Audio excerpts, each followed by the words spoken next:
ನಮಸ್ಕಾರ ಸ್ನೇಹಿತರೆ, ನಾನು ಚಾಣಕ್ಯ. ಗ್ರಾಮರ್ ಸರಣಿಯ 34ನೇ ದಿನಕ್ಕೆ ಸ್ವಾಗತ.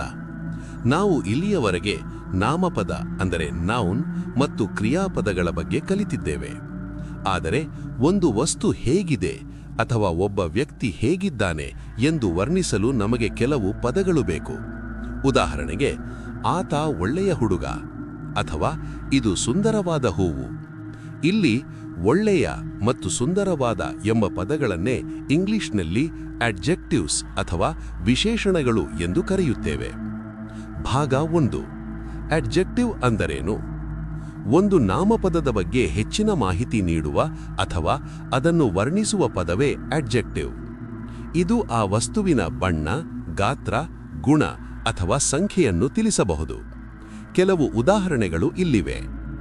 ಗುಡ್ ಅಂದರೆ ಒಳ್ಳೆಯ, ಬಿಗ್ ಅಂದರೆ ದೊಡ್ಡ, ರೆಡ್ ಅಂದರೆ ಕೆಂಪು, ಹ್ಯಾಪಿ ಅಂದರೆ ಸಂತೋಷದ, ಟಾಲ್ ಅಂದರೆ ಎತ್ತರವಾದ, ಬ್ಯೂಟಿಫುಲ್ ಅಂದರೆ ಸುಂದರವಾದ. ಭಾಗ 2. ವಾಕ್ಯದಲ್ಲಿ ಅಡ್ಜೆಕ್ಟಿವ್ ಬಳಕೆ.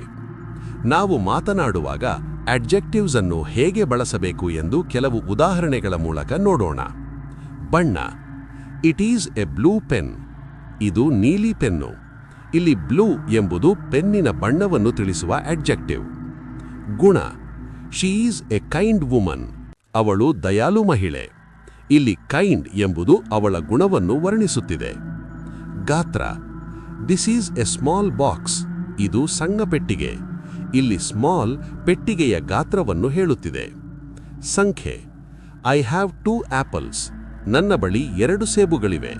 ಇಲ್ಲಿ 2 ಎಂಬುದು ಕೂಡ ಒಂದು ವಿಶೇಷಣವೇ. ಭಾಗ 3. ವಿರುದ್ಧ ಪದಗಳ ಮೂಲಕ ಅಡ್ಜೆಕ್ಟಿವ್ಸ್. ಅಡ್ಜೆಕ್ಟಿವ್ಸ್ ಕಲಿಯಲು ವಿರುದ್ಧ ಪದಗಳು ತುಂಬಾ ಸಹಾಯ ಮಾಡುತ್ತವೆ. ಹಾಟ್ ಅಂದರೆ ಬಿಸಿ, ಎಕ್ಸ್ ಕೋಲ್ಡ್ ಅಂದರೆ ತಂಪು, ರಿಚ್ ಅಂದರೆ ಶ್ರೀಮಂತ, ಎಕ್ಸ್ ಪುವರ್ ಅಂದರೆ ಬಡವ, ಫಾಸ್ಟ್ ಅಂದರೆ ವೇಗ, ಎಕ್ಸ್ ಸ್ಲೋ ಅಂದರೆ ನಿಧಾನ, ನ್ಯೂ ಅಂದರೆ ಹೊಸದು, ಎಕ್ಸ್ ಓಲ್ಡ್ ಅಂದರೆ ಹಳೆಯದು. ಸ್ನೇಹಿತರೆ, ಇವತ್ತು ನೀವು ಒಂದು ವಸ್ತುವನ್ನು ವರ್ಣಿಸುವ ಅಡ್ಜೆಕ್ಟಿವ್ಸ್ ಬಗ್ಗೆ ತಿಳಿದುಕೊಂಡಿದ್ದೀರಿ. ಇವತ್ತಿನ ಹೋಮ್ವರ್ಕ್ ಇಲ್ಲಿದೆ.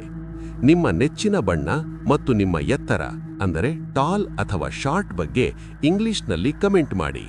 ಉದಾಹರಣೆಗೆ, ಮೈ ಫೇವರೆಟ್ ಕಲರ್ ಈಸ್ ಗ್ರೀನ್ ಅಥವಾ ಐ ಆಮ್ ಟಾಲ್. ನಾಳೆ ನಾವು ಕ್ರಿಯಾ ವಿಶೇಷಣಗಳು ಅಂದರೆ ಒಂದು ಕೆಲಸ ಹೇಗೆ ನಡೆಯುತ್ತಿದೆ ಎಂದು ವರ್ಣಿಸುವುದು ಹೇಗೆ ಅಂತ ಕಲಿಯೋಣ. ಧನ್ಯವಾದಗಳು.